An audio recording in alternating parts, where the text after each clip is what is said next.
শুধু একবার কাউকে পাঠান, অনেক মানুষ এসব গুনাহ করা থেকে বেঁচে যাবে। একা আছেন, আল্লাহকে স্মরণ করুন। কষ্টে আছেন, মোহাম্মদ ও আলে মুহাম্মদের উপর দরুদ পড়ুন। মন খারাপ থাকলে ইয়া হাইয়ু ইয়া কাইয়ুমও পড়ুন। টেনশনে থাকলে ইয়া রাহিমও পড়ুন। ফ্রি থাকলে মেসেজটি ফরওয়ার্ড করুন, হে আল্লাহ, আমার উপর এবং তোমার নবীর উম্মতের সকল সদস্যদের উপর তোমার রহমত বর্ষণ করো, আমিন। তথ্য: আপনি কি জানেন পবিত্র কোরআন শুনলে ক্যান্সার হয় না?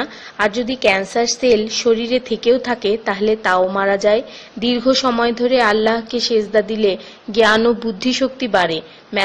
মাথা ব্যথার সমস্যা হয় না, চুল পড়া দূর হয়ে যায়। এই মেসেজটি ফরওয়ার্ড করতে শয়তান আপনাকে বাধা দিবে, কিন্তু আপনি এটা হতে দিবেন না। আর সব কন্ট্রাক্ট নাম্বারে সেন্ড করে দিন। কোরআন ও নবীর সুন্নত ও তার সম্মানিত সাহাবী এবং আহলে বাইতের অনুসরণ করুন। ক্যান্সার একটি ভয়ঙ্কর রোগ। অনেক মানুষ আছে যারা নিজেরাই এটাকে দাওয়াত দিয়ে নিয়ে আসে। ছোট অথচ সাধারণ কিছু পদক্ষেপ গ্রহণ করলেই এই রোগ থেকে বাঁচা যায়। বেশিরভাগ মানুষ খাবারের পরপরই পানি পান করে নেয়। খাবারের পর পানি পান করলে রক্তে বিদ্যমান ক্যান্সারের জীবাণু থেকে তৈরি হওয়া ক্যান্সার সেলগুলোকে অক্সিজেন সরবরাহ করে। নবী পাক সাল্লাল্লাহু বলেছেন, খাবারের আগে পানি পান করা শেফা। খাবারের পরপরই পানি পান করা কলেরা রোগের কারণ। তাই সর্বোত্তম হলো খাবার শেষ করার কিছুক্ষণ পর পানি পান করা।